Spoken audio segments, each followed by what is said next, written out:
I was gonna say the fuck Russ era. Obviously, all that kind of was that the only time you actually had an artist physically do harm to you, or is there anything we never heard about?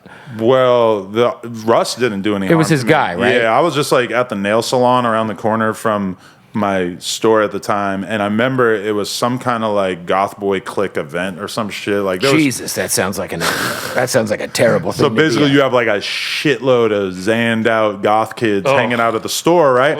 And so I dip off at one point. I go around the corner to the nail salon. And I'm getting my nails done, and I thought, I'm gonna put my hood up and I'm gonna face away from the door so that nobody can tell it's me. Not a great idea. Didn't see these guys coming, and then I just hear at one point, Adam22, pow, get punched in the side of the head, and I like fall down for a second. Like I think he hit me like one more time, and then I jump up, and by the time I jump up, they're out. And you didn't even realize it was connected to Russ until later, right? I didn't realize it was connected to Russ until like a year later when Academics was on live stream with him, and Russ said something like, yeah, that fool Adam22 got touched too.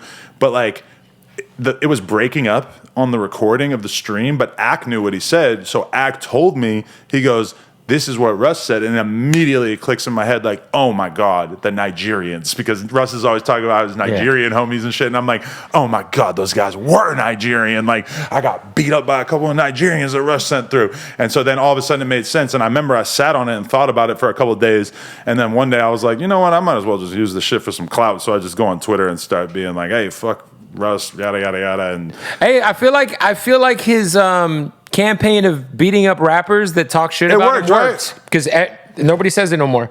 And I feel like people now are like, yo, maybe Russ was onto something when it came to being independent and like owning your masters and not getting fucked by labels. Right. I mean, what I will say is that Russ definitely like didn't do himself any favors around that time. He was just saying a bunch of wild ass shit and just kind of disrespecting a lot of people. Yeah, I mean, he had that T-shirt. That stands out when he dissed all of the Atlanta producers or whatever. And I remember Southside was going crazy on him. Like, he made a lot of weird decisions around that time. Now, that being said, and the reason why I kind of let it go and just decided like, all right, I'm going to just be cool with Russ when you initiated the conversation is because Russ brought it up to me that there was a lot of tweets that I didn't remember, probably because I was zanned the fuck out, just like his T-shirt said, where I was basically like really roasting this motherfucker. And I don't do that now. Like I'm not gonna just use like a rapper as a punchline, like in the way that I was doing there, where I was really like treating him like he wasn't a human being, you know? Which to me, I don't approve of that or condone that. I feel like you should approach everybody as a person and, you know, try to engage with the actual ideas that they're putting out there. Now, if I had some angry tweets where I said, Russ doesn't know what the fuck he's talking about with these Atlanta producers, or actually Xanax is the best, how dare you insult Xanax? Right. Then that's fair. Like, that's me having an opinion. Right. But me just like clowning him and just treating him like a joke, I don't really condone that. So I have to, even though obviously I don't condone, you know, him sending people to beat my ass either, but I do respect that. You got to respect the shooter. At the end of the day. Or the puncher. You can't dictate how people react to disrespect. Yeah, and I shouldn't have been lacking anyway.